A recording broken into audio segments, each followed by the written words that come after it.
بسم سلاسي بسم آب وولد ومنفس قدوس أحدو أملاك آمين. سلام እግዚአብሔር አምላክ መስኩላትኩም ይኹን ስድራ እግዚአብሔር አምላክ ከመይውዕልኩም ኣነ እግዚአብሔር ይመስገን ክብሪ ይስፋሕ መድኃኔዓለም ኣቦይ ከምቲ ኣነ ጽቡቕ ዝውዓልኩ ድማ ጽቡቕ ውዕልኩም ክትኮኑ ናይ ኩሉ ግዜ ተስፋይን ትምኒተይን እዩ ኣሜን። ስንክሳር ዘወርሃ ሰነ ዕለት 27 መድኃኔዓለም ኣምላኽና መስኩላትና ይኹን ኣሜን። ስንክሳር ድሰምዕ ዘንብብ ፍቕሪ ጎይታ ኣብ ልቡ ይዕንብብ ሓለዋን ጸሎትን ናይ ቅዱሳን ድማ ይረክብ ዝክረ ጻድቅ ለዓለም የሉ ዝኽሪ ናይ ጻድቅ ንዓለም ይዝነብር ካብ ኩሉ ክፉእ ዘበለ ክዝድሕኑ ንቅዱሳን ተማሕፀኑ ኣሜን። በስመ አብ ወወልድ ወመንፈስ ቅዱስ አሐዱ አምላክ አሜን። ወላዲት አምላክ ቅድስት ድንግል ማርያም አደይ ልሳን አንደበት ኩነኒ አሜን። ቅዱስ ሃናንያ ሐዋርያ 27 ሰነ በዛ መዓልቲ እዚኣ ካብቶም ዝተመርጹ ኣርድእቲ ሓደ ዝኾነ ቅዱስ ሃናንያ ሐዋርያ ዕረፍቲ እዩ። ሃናንያ ቁጽሩ ካብ 72 ኣርድእቲ ክኸውን ከሎ ኣብ መጽሓፍ ቅዱስ ስሞም ተመዝጊቡ ካብ ዝተቐመጠልና ውሑዳት ኣርድእቲ ሓደ እዩ። ካብ ነገደ እስራኤል ተወሊዱ ብሕጊ ኦሪት ዓብዩ ካብ ናይ ጉብዝና ዕድሚኡ ቁሩብ ሕልፍ ምስ በለ ድማ ጎይታና ወንጌል ምምሃር ስለ ዝጀመረ ጸውዖ ብሰናይ ፍቃድ ስለ ዝተኸተሎ ድማ ምስ 72 ኣርድእቲ ደመሮ ንሰለስተ ዓመታት ድማ ኣብ ትሕቲ እግሪ ጎይታናን ኣምላኽናን ኢየሱስ ክርስቶስ ኮፍ ኢሉ ተምሃረ። ቅድሚ ዕለተ ስቕለት ሃብተ ፈውሲ እውን ተዋሂብዎ ነበረ። ምክንያቱ ቅዱስ ሉቃስ ከም ዝጸሓፈልና 72 ኣርድእቲ ጎይታይ ኣጋነንቲ ብስምካ ተገዝኡልና ምባሎም ኣቐሚጡልና ኣሎ።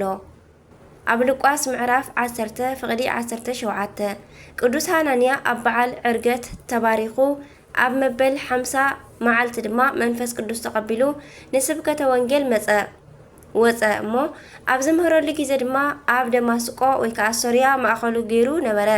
ድሓር ድማ ኣቦታት ሐዋርያት ናይዛ ከተማ ናይ መጀመርታ ጳጳስ ገይሮም ሸምዎ እሞ ጎይታ ምስ ዓረገ ኣብ 8 ዓመት ንክርስቲያን ዘሳቂ ዝነበረ ሳውል ወይ ከዓ ቅዱስ ጳውሎስ ናብ ደማስቆስ ተጓዓዘ ንክርስቲያን ብፍላይ ግን ንቅዱስ ሃናንያ ንምእሳር እዩ ነይሩ። ሳውል ንእግዚአብሔር ምሩፅ ኣቕሓ ምእንቲ ክኸውን መብረቕ ንዓይኑ ኣጥፍኦ እሞ ሽዑ ድማ ጎይታና ንሳውል ናብ ሃናንያ ንኽኸይድ ነገሮ። ድሕሪ 3 መዓልቲ ጎይታና ንሃናንያ ተገሊጹ ተዛረቦ። ሳውል ጳውሎስ ናብ ሃናንያ ዝበጽሐ ብመራሒ እዩ ዝነበረ። ክልቲኦም ድማ ምስ ተረኸቡ ቅዱስ ሃናንያ ንሳውል መሃሮ ፈወሶ ኣጥምቆ እሞ ሰናይ መንገዲ ድማ መርሖ። በዚ ምክንያት እዚ ቅዱስ ሐዋርያ ናይ ቅዱስ ጳውሎስ ናይ ንስሓ ኣቦኡ ይበሃል። ድሕሪኡ ቅዱስ ሃናንያ ንብዙሕ ዓመታት ኣብ ዝተፈላለየ ናይ ዓለም ክፍልታት ወንጌል መሃረ እሞ ጎይታና ድማ ብኣእዳው ብዙሓት ተኣምራት ገበረ። ንብዙሓት እውን ክብር ምስጋናን ናብ ዝግብኦ ክርስቶስ ናብ ምእማን መለሶም። ብድሕሪ እዚ ድማ ከሓዲ ንጉስ ሎኪያኖስ ሒዙ ኣሰቀዮ። ብዙሕ መከራ እውን ተቐበለ። ኣብ መወዳእታ ድማ በቲ ንጉስ ትእዛዝ ክፍኣት ሰባት ብእምኒ ቀጥቂጦም ቀተልዎ። ነፍሱ እውን ኣብ ኢድ እቲ ክቡር ምስጋናን ዝግብኦ ጎይታናን ኣምላኽናን ኢየሱስ ክርስቶስ ኣረከበ። በረከቱ ምስ ኩልና ትኹን ንዘለዓለም ዓለም ኣሜን። ኣርኬ ድማ ከምዚ ይብል ሰላም ለከ ሃናንያ ኩኑን በዝብጠተ ድንቡስ ክቡድ እንተ ኣርፈኣው ሃፂን እንበለ እድ መጺኦ እምሃበ ሃሎ መካን ይቀጥቀጥ ቅድመ ልኩት ርእሰ ጸርየ ሰይጣን ውስተ ክሳድከ ዘተኣስረ እብን። ቅዱስ ቶማስ ዘሰንደላት ይረታ ከምኡን በዛ መዓልቲ እዚኣ ቅዱስ ቶማስ ሰማዕት ዘሰንደላት ዕረፍቲ እዩ። እዚ ቅዱስ ሰማዕት ኣብ መበል 300 ክፍለ ዘመን ካብ ዝነበሩ ሰማዕታት ሓደ ክኸውን ከሎ ናብ ናይ ሰማዕትነት ህይወት ዝኣተወሉ ኣብ 11 ዓመቱ ብመሪሕነት ሊቀ መላእክት ቅዱስ ሚካኤል እዩ። ገና ካብ ዓውዲ ምስክርነት ምስ ቀረበ እቲ መኮንን ንክርስቶስ ከሓድሞ ክሸሞካ እየ እንተበሎ ህፃን ቅዱስ ቶማስ ድማ ተቆጢዑ አንታ ሰነፍ መኮንን ኢሉ ገሰጾሞ ኣባጊዑ ብዝመልሰላ ዝነበረት ጭጉራፍ ገይሩ እውን ነቲ መኮንን ወቕዖ። እዚ ድማ ኣብቲ ዘመን ናይ መጠረሽታ ናይ ድፍረት ደረጃ ነበረ። በዚ ምክንያት ኣብቲ ህፃን استقبلوا مكرا نمزراب كبيديو قرفات إسات حوي أراويت وزتا أكالو تقرارت سمو حادي جيزة دما نتاقاتكم نخسجد أمسأوا مسبلم لك عناب كلميو مس أمسألو ناب قويتات اللي أمو مريت تخفيتا نتتاقات وحاتتو أتم أغان نتتاقات نابتي نعقو زي ساقيا زنبرا مكونن سفيرهم أساقيوا ቅዱስ ቶማስ ግን ካብ ደዌኡ ኣድሒኑ ምስ ሰራዊቱ ኣእመኖ ንህፃን ቅዱስ ቶማስ ግን ዘይኣምኑ ኣረማውያን ሒዞም ኣብ ጸልማት ኣሲሮም እናሰቀይዎ ድሕሪ ምጽናሕ በዛ መዓልቲ እዚኣ ክሳዱ ሰይፎም ብሰማዕትነት ዓረፈ ምስኡ እውን 700 ኣወዳትን 7 ኣንስትን ብሰማዕትነት ተቐበሉ በረከት ቅዱሳን ሰማዕታት ምስኩልና ህዝበ ክርስቲያን ይኹን አሜን አርኬ ድማ ሰላም ለቶማስ ወለ ሰማዕታት ስንኡ በእለተ ህማሙ ወስምኡ ዘጽንህቅሙ ህቡረ አክሊል ህይወት ትንስኡ ሰብአቱ ምእት እደው ወአነስ ተስኡ ለሃወጽትነ ሰማይ ንኡ ይብል ከምኡውን ቅዱስ ያዕቆብ ዘስሩግ كمن بዛ معلت እዚኣ ዓቢ ሶርያዊ ስሩግ ቅዱስ ያዕቆብ ዘስሩግ ዕረፍት እዩ ኣብ ታሪኽ ቤተ ክርስቲያን ብደራስቶም በወንጌል አገልግሎቶምን በቅድስናኦምን ካብ ዝተመስከረሎም ዓበይቲ ሊቃውንቲ ሓደ ቅዱስ ያዕቆብ ዘስሩግ እዩ እዚ ዓቢ ሊቅ መጋቢት ዕለት 27 ኣብ 433 ዓመተ ምህረት ዝተወልደ ክኸውን ከሎ ሃገሩ ድማ ሶርያ እዩ ወለዱ ክርስቲያን ከምኡውን አብኡ ሊቀ ካህናት ነበረ ንቅዱስ ያዕቆብ ገና ካብ ንእስነቱ ጀሚሩ ጸጋ እግዚአብሔር ዝጸውዖ ስለዝነበረ በብዙሕ ነገሩ ዝተፈለየ ነበረ ቅዱስ ያዕቆብ 7 ዓመት ምስ መልኦ ድማ ይመሃር ኢሎም ናብ ጉባኤ ኣእተውዎ ኣብ ውሽጢ 5 ዓመታት ብሉይ ምስ ሓዲስ ተጠንቂቁ ኣብ 12 ዓመቱ ሊቅ ኮነ ቅዱስ ያዕቆብ ድሕሪኡ ናብ ገዳም ኣትዩ ትሕርምተ አበው ዕጸበ ገዳምን ህይወተ ቅዱሳንን በተግባር ተማሃረ በድንግልናኡ ጸኒዑ ጾሙን ጸሎትን እናዘውተረ ነበረ በፈቃድ እግዚአብሔር ናይ ስሩግ ኣብ ማእከል ሩባታት ኤፍራጥስን ጤግሮስን ትርከብ ግዝኣት ሶርያ እያ ኤጲስቆጶስ ኮይኑ ተሾመ እሞ ኣብ ዘመኑ ድማ ናይ 451 ዓመተ ምህረት ናይ ኬልቄዶን ጉባኤ ኣወጊዙ እዩ ንብዙሓት መናፍቃን እውን ተኸራኺሩ መልሲ ከም ዝስእኑ ገይሩ እዩ ብናይ ወንጌል አገልግሎት ጽቡቕ ጓስነት ኣርእዩ እዩ ሎሚ እንግልገለሉ መጽሓፍ ቅዳሴ ወሲኽካ ብዙሕ መንፈሳዊ ድርሰታት ልዕሊ 750 ደሪስ እዩ ኣብ መጨረሻ ኣብ መወዳእታ ድማ ድሕሪ ብዙሕ ናይ ተጋድሎን ናይ ቅድስናን ዓመታት ድማ ካብ ዝውለድ ኣብ 72 ዓመቱ ብ505 ዓመተ ምህረት በዛ መዓልቲ እዚኣ بسلام عرفة صلوتن بركتن ازي قدوس ليك مسكلنا يخون امين كمون بزا معلت زيا قدوس الازار نداي اب اف دويه زودقه قصيلو دما اب حقفي ابراهام استحقوفه صادق مذكرتا ايو كمون ناي 24 سماعات ناي سلاسن ماماسن مذكرتاهم ايو نغزاوير مسكانا يخون نعنا اول بصلوت ازم قدوسان يمحارنا نزل عالم امين ناي علت 27 ابزي ودا بسم سلاسي بسم آب وولد ومنفس قدوس أحد أملاك أمين نعيلت إسران شمونتن سنة دما نغتصل ولادة أملاك موراني لسانكوني قدوس يعقوب زئل بردي إسران شمونتن سنة بزا معتزيا قدوس يعقوب زئل بردي أعرفه أزي قدوس عبو دما أب مبل 600 كفل زمن زنبرا مبرقاوي كوخوبيو نمنكاويان نمنافقانن استعانرتي توهدون عابي مسناخل كوينوهم እዩ ንዝተቐንዐት ቀርነ ሃይማኖት ተዋህዶ እውን ኣጽንዐ ቅዱስ ያዕቆብ ዝተወልደ ኣብ መበል ሻርሻይ 100 ክፍለ ዘመን መዘከርታ ኣብ 500 ኣከባቢ ክኸውን ከሎ ዝዓረፈሉ ግዜ ድማ ብ578 ዓመተ ምህረት ከም ዝኾነ ይእመን ከምኡውን ሊቅ ኣባ ቴዎዶሲዮስ ናብ ግብጺ ንጉዕዞ ዝተጓዓዘ ብምንባሩ ናይ ተዋህዶ ምእመናን بزي قواسا تقبزبزو بنايتي بيت منغستي تسعنو دما كلتا بحري بزبلو اسراتن قتلتن ناب مئواج تشغاغيروم سلازنبرو ناي مؤمنان قصرا እና መንመነ ከደ ኣብቲ እዋን ካብ መናፍቃንን መለካውያንን ዝመጽእ ዝነበረ ግፍዒ ቤተ ክርስቲያን ዕረፍቲ ዝኸልኦ ቅዱስ ያዕቆብ ድማ ብወገኑ ነቲ ነገር ብስቕታ ክሓልፎ ስለዘይ ፈተወ ኣገልግሎቱ ኣስፍሐ። ሙሉእ ለይቲ ኣብ ጸሎት ይሓድር፣ ቀትሪ ድማ ኣብ ቤተ ክርስቲያን ኣከባቢ እኳ ክምህር እንተዘይከኣለ ኣብ ብዙሕ ቦታታት እንዳዞረ ይምህር ነበረ። ካብ ጣዕሚ ትምህርቱን ስምረት መልእኽቱን ዝተለዓለ ምእመናን እንዳነቕሑ ንሱ ድማ ካብ ግብፂ ክሳብ ሶርያ ከምኡ እውን ክሳብ ቆስጠንጥንያ ብዘይ ዕረፍቲ እናሰበኸ 40 ዘመናት ኣሕለፈ። ንመጀመርታ ግዜ ድማ ማዕተብ ኣብ ክሳድ ምእሳር ዝጀመረ ወይ ከዓ ዝመሃረ እዚ ቅዱስ ኣቦ እዩ። ድሕሪ ብዙሕ ፈተናን ኣገልግሎትን ካብ ዝውለድ ኣብ 78 ዓመቱ ብ578 ዓመተ ምህረት ተዓረፈ። ብክብሪ ድማ ተቐበረ። በረኸቱ ምስ ኩላትና ትኹን ኣሜን። ከምኡውን ኣባ ቴዎዶስዮስ ሊቀ ጳጳሳት ከምኡውን በዛ መዓልቲ እዚኣ ብምኽንያት ካብ ንጉስን መለካውያንን ዝበፅሖ መከራ ምእመናን ኣብ ምድረ ግብፂ ቴዎዶስያውያን ተባሂሎም ክሳዕ ዝፅውዑ መከራ ዝተቐበለ መበል 33 ሊቀ ጳጳሳት እስክንድርያ ኣዕረፈ። እዚ ቅዱስ ኣቦ ምስ ተሾመ እኩያት ሰባት ኣብ ልዕሊኡ ተላዒሎም ብምኽሪ ንጉስ ካብ መንበሩ ኣሳደድዎ። ኣብ ክንድኡ እውን ኣብ ሃገረ እስክንድርያ ሊቀ ዲያቆናት ዝነበረ ኣቃቅያኖስ ዝተባሃለ ሰብ ሾሙ። እዚ ድማ ቅዱስ ቴዎዶስዮስ ሊቀ ጳጳሳት ንክኸውን ባእዳዎም ካብ ዝፀሓፉ ዝፈረሙ ሰባት ሓደ ዝነበረ እዩ። እንተኾነ ምእመናን እስክንድርያ ኣብ ልዕሊ መኮንን ሊቀ ጳጳሳት ኣቡና ይመልሰልና ኢሎም ተላዓሉ።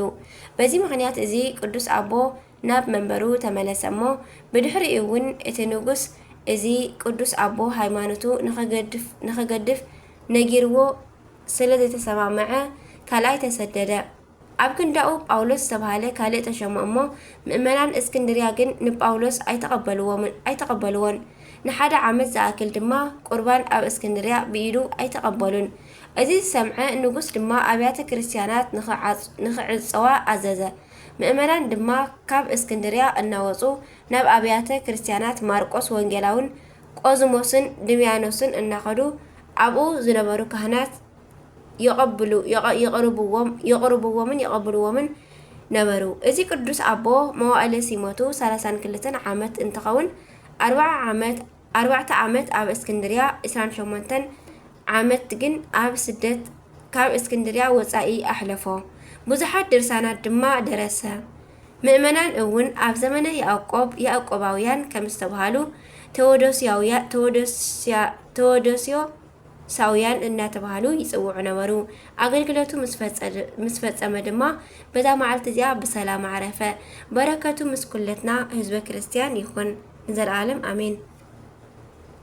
ኣርኬ ድማ ከምዚ ይብል፣ ሰላም ለቴዎዶስዮስ ዘተወክፈ ክበዶ ለህማም ወለተሰዶ በቃል ሃይማኖት እንዘይምህር ውልዶ በእንተ ዘገብረ ለክርስቶስ ፈቃዶ ኣስበ ሃዋርያት ለቱ ምንተኒ ይውህዶ። ከምኡውን በዛ መዓልቲ እዚኣ ናይ ባስልዮስ፣ ናይ ባሊድስ፣ ናይ ቢፋሞን፣ ናይ ኮቶሎስን ኣርዳሚስን መዘከርታኦም እዩ። ንእግዚኣብሔር ኣምላኽና ምስጋና ይኹኖ። ንዕና እውን ብጸሎት እዞም ኩሎም ቅዱሳን ይምሓረና ኣሜን። ከምኡ ድማ ናይ 29 ሰነ ንቕጽል ኣሜን። በስመ ስላሴ በስመ አብ ወወልድ ወመንፈስ ቅዱስ አሃዱ አምላክ አሜን። ተስካረ በዓለ ልደቱ ለእግዚእነ አምላክና ኢየሱስ ክርስቶስ ሰነ 29 በዛ መዓልቲ እዚኣ መዘከርታ በዓለ ልደት ናይ ክብሪ በዓል ቤት መድሓኒናን አምላክናን ኢየሱስ ክርስቶስ ካብ እመቤትና ቅድስት ድንግል ማርያም ዝተወልደሉ እዩ። ይቅርታውን ምሕረቱን ምስ ኩልና ህዝበ ክርስቲያን ይኹን ዘለዓለም ዓለም አሜን። ሰላም ለልደት ከእግዚአብሔር ልዑል በኢሩካቤ ወዘር እምነ ባህቲታ ድንግል በዘይተአወቅ ቀዳሚ ዘልደትከ አምሳል ዓውፅአት ምድር ሃመልማለ ከመ አዘዝካ በቃለ እንበለ ዝናም ይረድ ወይትካ አውጠል ይብል። ከምኡ ድማ ቅዱስ ማርቆስ ንጉስ ሮም በዛ መዓልቲ እዚኣ ጻድቅን ንጹህን ዝኾነ ቅዱስ ማርቆስ ንጉስ ሮም ዕረፍቱ ምዝከረሉ እዩ። ቅድስት ቤተ ክርስቲያን ነዚ ቅዱስ ጻድቅ ለዋህ ንጹህን ገዳማውን ኢላ ትጽውዖ። ሮም ከምዚ ሎሚ ጸባብ ከተማ ዘይኮነት ዓለም ኣብ ትሕቲ ኢዳ ቀጥቂጣ ትገዝእ ሓያል ሃገር ነበረት። ቅዱስ ማርቆስ ናይ ልዑላን ቤተሰብ ስለ ዝኾነ ኣብ ሮም ተወሊዱ ኣብ ውሽጢ ናይ እመቤትና ቅድስት ድንግል ማርያም ቤት መቕደስ ዓበየ። መዓልታዊ ሞያኡ ጾሙን ጸሎትን ምምልካት መጻሕፍትን ነበረ። እቲ ዝነበረ ንጉስ ምስ ሞተ ድማ መጻሕፍቲ ንቅዱስ ማርቆስ ብድንግልናኡ ገና መንእሰይ እንከሎ ኣብዛ ዓባይ ሃገር አንገስዎ። ንጉስ እኳ እንተኾነ ሙሉእ ለይቲ ግን ኣብ ቅድሚ እመቤትና ክጽልን ከልቅስን ይሓድር ነበረ። ስለ ፍቕሩ ድማስ ድንግል ማርያም ተገሊጻ እንታይ ክገብረልካ ትፈቱ በለቶ እሞ ይቕሬታ። ቅዱስ ማርቆስ ድማ ነዞም ህዝቢ ፍቕርን ሓድነትን ሰላምን ሃብለይ፣ ኣነ ኣብ ዘመሓድረሉ ቦታ ኩሉ ባእሲ ክርክር ይጥፍኣለይ፣ ፍቕሪ ይንገሰለይ ክብል መለሰላ። ድንግል እመቤትና ማርያም ድማ ከም ቃልካ ይኹን ኢላ ኣገልገልቲ ናብቲ ሃገር ከይኣቱ ከልከለትሉ። በዚ ምክንያት ድማ ቅዱስ ማርቆስ ካብ ዝነግስ ጀሚሩ ን5 ዓመታት ባእሲ ክርክር ክፍኣትን ሽግርን ኣይነበረን። ኩሉ ብፍቕሪ ጸኒዑ ይነብር ነበረ። ድሕሪ 5 ዓመታት ግን ህዝብን ሓለፍትን ተኣኪቦም ሓደ ነገር መኸሩ። ንቅዱስ ማርቆስ ኣመርዓውዎ እሞ ንብዙሕ ግዜ ምእንቲ ክመርሖም ማለት እዩ። ምክንያቱ ናብራኡ ከም ናይ መነኮሳት ስለ ዝኾነ ጠፊኡ ንኸይከይድ ብምስጋናኦም እዩ። ድሕሪኡ ዓበይቲ ሓለፍቲ ካብቶም ህዝቢ ተመሪጾም ሓሳቦም ኣቕረቡሉ እሞ ንዕኡ ግን ጭንቂ ኮኖ። ምክንያቱ ከምዚ ዓይነት ሓሳብ ሓሲቡ ስለ ዘይፈልጥ ቦሊስከ ብጸሎት ክሓስበሉ ኢሉ መለሰሎም እሞ ንሳቶም ግን ስለ ዝፈተውዎ ደጊሞም ተኣኪቦም ካልእ ነገር መኸሩ። ንሱ ከይፈለጠ ጽብቕቲ ጓል መሪጾም ስርዓተ ተኽሊል ቀራሪቦም ድግስ ቀራሪቦም ወላ ብግዲ እንተኾነ ከመርዓውዎ ወሰኑ። ንቅዱስ ማርቆስ እቲ ዝተገብረ ኩሉ ፈጣሪ ገሊጽሉ ብጣዕሚ ሰንበደ። ፈጢኑ ናብ ስእሊ እመብርሃን ቀሪቡ በኸየ። እመቤተይ ንዓኽን ነቲ ዘይሰዓርን ንጉስ ወድኽን ጽራሕ ከገልግል ኣብ ዝኽእል ቦታ ከገልግለሉ ቦታ ናብ ዝኽእል ቦታ ምርሕኒ በላ። ኣደ ብርሃን ካብ ተገሊጻ ዝነግረካ ዘለኹ ስማዕ። መብርሃን ወላዲት ኣምላኽ ተገሊጻ ዝነግረካ ዘለኹ ስማዕ፣ ብለይቲ ተንሲእካ ናብ ዘርእየካ በረኻ ኪድ ኢላቶ ተሰወረት። ቅዱስ ማርቆስ ከዓ ደስ እንዳበሎ ናይ ንግስና ልብሱ ገዲፉ ዝረስሐ ጨርቂ ለቢሱ ብለይቲ ካብ ቤት መንግስቱ ወፀ። ናብ ድሕሪት ኣይተመልከተን። እመቤትና እናመርሐቶ ደብረ ተርማቕ ናብ ዝበሃል በረኻ ባሕሪ ተኸፊልሉ ኣተወ። እቶም ህዝቢ ሰናይ ዝኾነ ጓሳ መራሒ ስለ ዝኸዶም ኣብ ከተማ ሮም ዓብይ ለቕሶን ሓዘንን ኮነ። ቅዱስ ማርቆስ ግን ኣብ ደብረ ተርማቕ ብጾሙን ብጸሎትን ብተጋድሎን ንሓደ ዋላ ከይረኣየ ን3 ዓመታት ነበረ። በዛ መዓልቲ ዓሪፉ ናብ ዝፈትዎ ክርስቶስ ከደ። ንስጋኡ ዝቐብር ስለ ዘይነበረ ካብ ሰማይ 12 ሊቃነ መላእኽትን 12 ሃዋርያትን ወረዱ። ብዝማሬ ክገዝእዎ ከለው ድማ ስጋኡ በድኑ ካብ መሬት 5 እመት ሓፍ ኢሉ ተንሳፈፈ። መላእኽትን ሃዋርያትን ብማህሌት ኣብ ውሽጢ ደብረ ተርማቕ ቀበርዎ። ጸሎትን በረከቱን ምስ ኩልና ህዝበ ክርስቲያን ይኹን ንዘለዓለም አሜን። ኣርኬ ድማ ከምዚ ይብል። ሰላም ለማርቆስ ጊዜ ተሰልጠ ዘመኑ እንዝሃሎ በደብረ ተርማቅ ክመካኑ ወንጌለት ቅዱሰ እንተ ማቴዎስ ይዘኑ ሶበ ይብል ለመልአከ ሰማይ ልሳኑ መጠነ 5 እመት ተተለአለ በድኑ ይብል።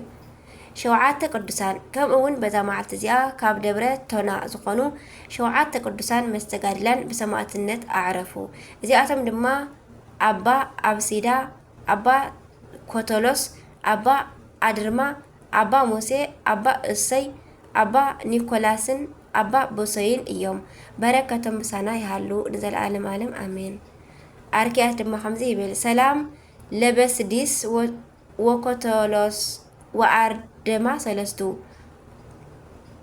ሙሴ ወእሰይ ወሊካኖስ እሙንቱ ወኮቶሎስ ካልእ ተውሳክ እልክቱ ወዓዲ ሁብራን ተሃራምያን ሰብኣቱ በእንተ ክርስቶስ ጽኡራነ ዘሞቱ ሰላም ለኩሙ ሰላም ለክሙ 130 ቅዱሳን ማህበረ ሰማዕታት 7ቱ ተሃራምያን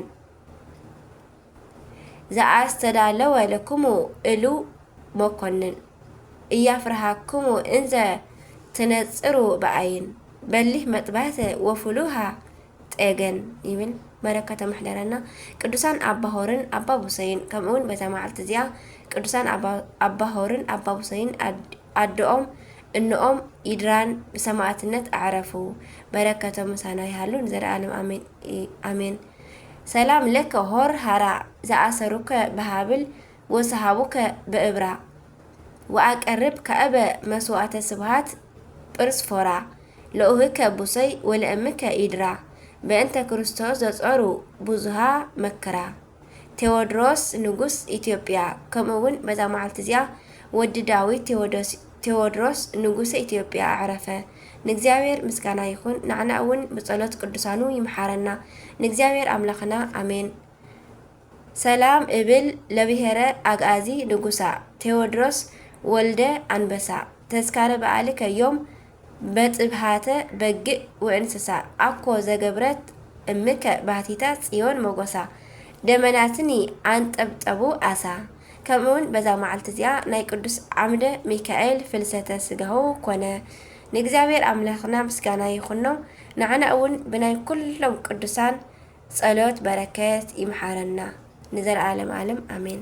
ስንክሳር ድሰምዕ ዘንብብ ፍቅሪ ጎይታ ኣብ ልቡ ይዕንብብ ሓለዋን ጸሎትን ተረዳእነትን ድማ ናይ ቅዱሳን ይረክብ። አሜን አሜን ወአሜን ይበሉ ኩሎም መላእክተ ሰማይ። አቡነ ዘበሰማያት ይትቀደስ ስምከ ትምጻእ መንግስትከ ወይኩን ፈቃድከ በከመ በሰማይ ከማሁ በምድር ሲሳየነ ዘለለ ዕለትነ ሀበነ ዮም ህድግ ለነ አበሳነ ወጌጋየነ ከመ ንሕነኒ ንህድግ ለዘአበሰ ለነ ኢታብአነ እግዚኦ ውስተ መንሱት አላድነነ ወበልሃነ እንኩሎ ኩይእስ መዚአከ ይእቲ መንግስት ኃይሉ ስብሐት ለዓለመ ዓለም አሜን። በሰላም ቅዱስ ገብርኤል መልአክ ኦ እግዝእትየ ማርያም ሰላም ለኪ ድንግል በልናቺ ወድንግል በስጋቺ እመ እግዚአብሔር ጽባኦት ሰላም ለኪ ወሩት አንት ማነስ ወብሩክ ፍረከርስኪ ተፈሥሒ ፍሥሕት ኦ ማርያም ተጸጋ ምልዕተ ውዳሴ ምልዕተ ሞገስ እግዚአብሔር ምስሌኪ ሰአሊ ወጸሊ ምህረተ በእንቲአነ ምህረተ ኩሉ ዓለም ሀበ ፍቅር ወልድኪ ኢየሱስ ክርስቶስ ከመ ይስረይ ለነ ኃጣውኢነ ተማኅፀነ ክዳንቺ ስብሐት ለእግዚአብሔር ወለወላዲቱ ድንግል ወለመስቀሉ ክቡር አሜን አሜን ለይኩን።